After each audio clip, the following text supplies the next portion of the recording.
तर नमस्कार मित्रांनो, स्वागत आहे तुमच्या सर्वांचं आपल्या लाडक्या यूट्यूब चॅनल डिजिटल गाईड गुरुमध्ये।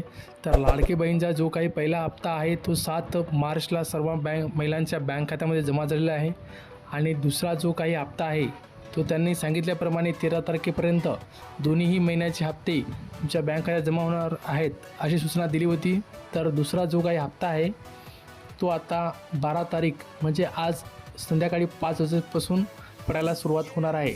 तर सर्व लाडक्या बहिणींना सूचना आहे आणि आनंदाची बातमी आहे की तुमचा 1,500चा अजून एक नवीन हप्ता, दोन्ही महिन्याचा हप्ता 1.5 + 1.5 टोटल 3 हप्ते 3,000 रुपये तुमच्या बँक खात्यामध्ये जमा करण्यात आलेले आहेत।